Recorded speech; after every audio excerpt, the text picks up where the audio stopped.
This is the universe speaking to you. You are now tuned into the Modern Spiritual Life Coaching Podcast by the certified master life coach and spiritual guide, Coach Chip. Welcome, souls. We now begin this episode of a transformational journey. Unedited, unscripted, and creating something from nothingness. Now, let there be light on Modern Spiritual Life Coaching. Good afternoon, I am Samantha with your Power Half Hour, Saturday edition. This is the final chapter of the Tibetan Book of Dead, episode 146, on the Modern Spiritual Podcast, your transformational journey.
This is what happened in the last chapter of the Tibetan Book of Dead, Lord of Death. You feel extreme fear of them, and so you hide inside and take a body, however bad it may be, and will experience all kinds of suffering.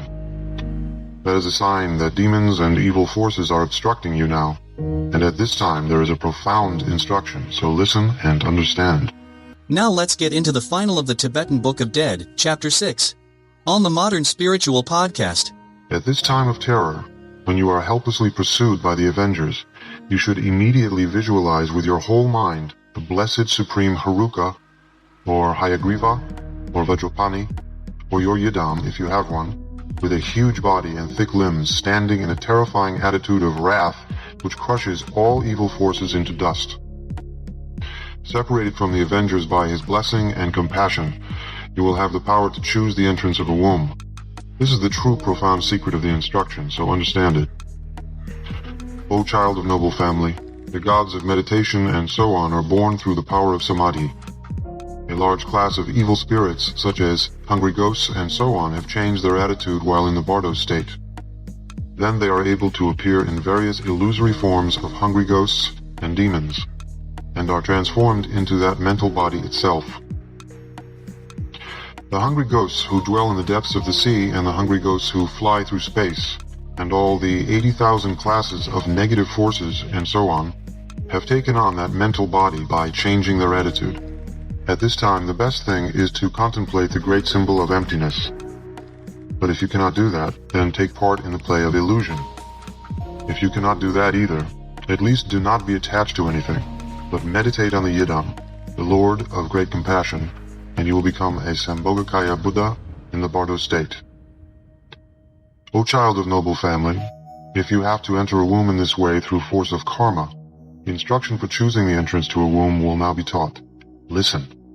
Do not go into whatever womb entrance appears. If the avengers come and you cannot avoid entering, meditate on Hayagriva. Since you now possess subtle supernatural perception, you will know all the places in turn, so make a choice. There are two instructions, for transference to a pure Buddha realm and for choosing an impure samsaric womb entrance, so act in this way. Transference to the pure realm of space, of purified faculties, is directed like this. Ah, how sad it is that I still remain in this muddy swamp of samsara even now. After such a long time of countless ages without beginning or end, and while so many others have already become Buddhas, I have not been liberated. From this moment on, I feel sickened at this samsara. I dread it. I am worn out with it. Now it is time to get ready to escape. So I must bring about a spontaneous birth in a lotus flower at the feet of the Buddha Amitabha in the Western blissful realm. With this thought, concentrate intensely on the blissful realm in the West. It is vital to make this effort. Or else, if you direct intense concentration, one-pointedly and without distraction, toward whichever realm you wish, the pure realm, or complete joy, or the densely filled, or the realm of willow leaves, or the palm tree mountain, or the palace of lotus light in Urgyan, you will immediately be born in that realm. Or if you wish to go into the presence of Lord Maitreya, in the joyful realm, concentrate on this thought. At this moment in the bardo state, the time has come for me to go into the presence of the Dharma King Maitreya in the joyful realm, so I will go, and you will be born spontaneously in the heart of the lotus in the presence of Maitreya.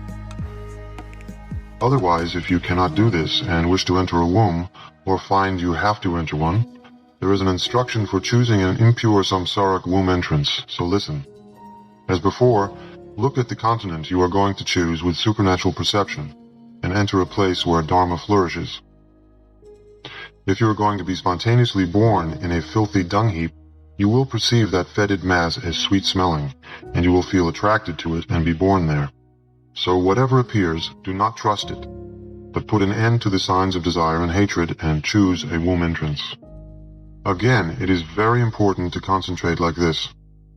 I will be born as a universal emperor for the good of all sentient beings, or as a brahmana, like a great sala tree, or as the son of a siddha, or in a family of a pure lineage of dharma, or in a family where the father and mother have faith, and taking a body with merits which can benefit all sentient beings, I will do good. Concentrating on this thought, the womb should be entered. At this time, you should bless the womb you are entering as a palace of the gods, and supplicate the Buddhas and Bodhisattvas of the 10 directions, and the Yidams, especially the Lord of Great Compassion, and enter the womb with the longing of a request for transmission. It is possible to make a mistake in choosing the entrance of a womb like this, by seeing a good womb entrance as bad or a bad one as good, under the influence of karma. So now again, the essential point of the instruction is very important. So do this.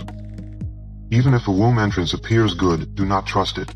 And even if it appears bad, do not feel dislike for it. The true, profound, essential secret is to enter into the supreme state of equilibrium in which there is no good or bad, acceptance or rejection, passion or aggression. But, except for the few who are experiencing this, it is hard to get rid of the disease of bad unconscious tendencies. So to prevent him taking refuge among sinners of the poorest capacities, lowest of the low, like beasts, if he cannot cut off passion and aggression in this way, one should call the dead person again by name and say these words. O child of noble family, if you do not know how to choose a womb entrance and cannot get rid of passion and aggression, whatever of the above experiences may arise, call on the name of the three jewels and take refuge in them. Supplicate the Lord of great compassion. Go on with your head held high.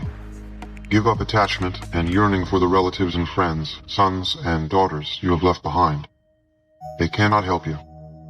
Enter now into the blue light of human beings, or the white light of the gods. Enter the jeweled palaces and the pleasure gardens. This should be repeated up to 7 times. Then one should supplicate the Buddhas and the Bodhisattvas and read the Bardo prayer, which protects from fear, the main verses of the Bardo, and deliverance from the dangerous pathway of the Bardo, up to 7 times. Then one should read the liberation through wearing, which spontaneously liberates the skandhas, and the daily practice, which spontaneously liberates the unconscious tendencies, clearly and distinctly. Thus, by acting rightly, yogins of the highest insight effect the ejection of consciousness in the bardo of the moment before death, and do not have to wander in the bardo state, but bypass it and attain liberation. Below them, a few experienced people recognize the luminosity of the Dharmata after the bardo of the moment before death, and bypass and become Buddhas. Those below them are liberated in accordance with their karmic results at one time or another when the peaceful and wrathful projections appear in the bardo of Dharmata during the following weeks. As there are many stages, they will recognize whichever is appropriate and attain liberation. But those whose good karmic results are weak and who have many veils of error and very bad karma must wander on down to the bardo of becoming. But as there are many showings, like the steps of a ladder, they will recognize at one or another and be liberated. But if those whose good karmic results are very weak do not recognize during the above and are overpowered by fear, there is a series of instructions in turn for closing the womb entrance and for choosing a womb entrance. So they will recognize at one or another, and trusting the object of meditation, attain the highest state of boundless virtue.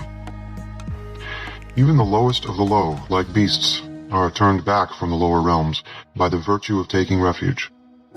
They will attain a precious human body complete with all the freedoms and good opportunities, and in their next life meet a holy guru, a spiritual friend. So they will get instruction and be liberated. If this teaching is received during the bardo of becoming, the instruction prolongs one's good karmic results, like putting a pipe into a broken water channel. It is impossible even for all great sinners not to be liberated when they hear this teaching. Why is this? Because during the bardo both the compassionate invitation of all the peaceful and wrathful Buddhas and deities and the invitation of the tempters and negative forces come together. So just by hearing the teaching at this time, their attitude is influenced, and they attain liberation.